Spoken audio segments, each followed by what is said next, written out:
Ito yung trade na ayaw na makita ng mga fans ng Lakers mga idol. Napamahal na sa kanila itong si Reeves sa unang araw pa lang niya sa kanila sa Los Angeles Lakers.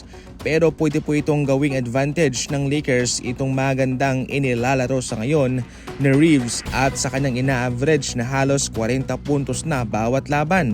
Ngayon mga idol, heto po ang isang trade package na siyang nakasentro kay Reeves para kay Giannis.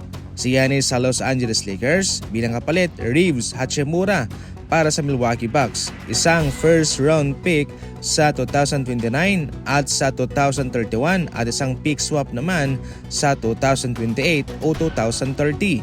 Grabe, kakaunti lang yung players na mawawala sa Lakers, dalawa lang.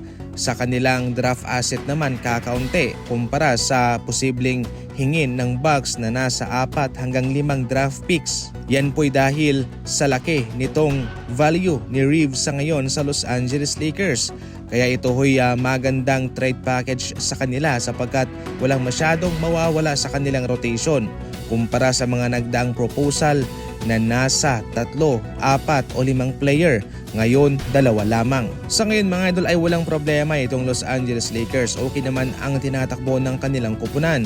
Pero kung sakaling nais nilang makapunta pa sa next level na kompetisyon kasama si Giannis, ay kailangan po nilang gumawa ng malaking desisyon.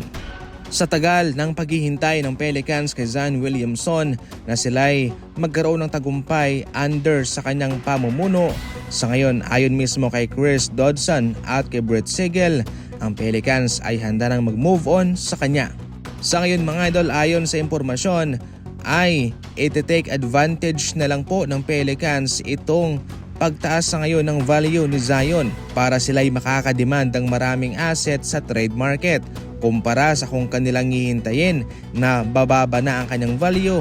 Hindi po sila magkakaroon ng masyadong freedom para humingi ng maraming kapalit sa kanya. Magaling si Zion Williamson mga idol at 25 years old pa lamang siya at puno ng potensyal ang batang ito. Kaso nga lang talaga ay hindi na kaya ng Pelicans ang mga pangyayaring ito sa kanila na wala man lang improvement at halos puro injury ang kanyang naibibigay sa kanila. Ngayon sayang si Zion Williamson pero para sa ikabubuti ng kanilang kupunan ay handa na pong mag-move on ang Pelicans.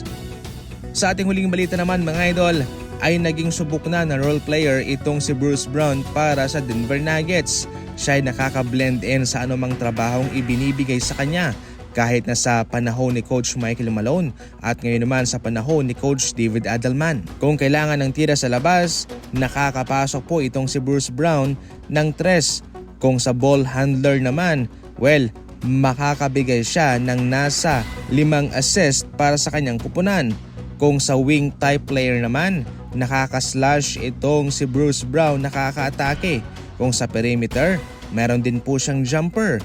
At sa depensa naman, kahit na gwardiya o wing player ay kanyang napipigilan.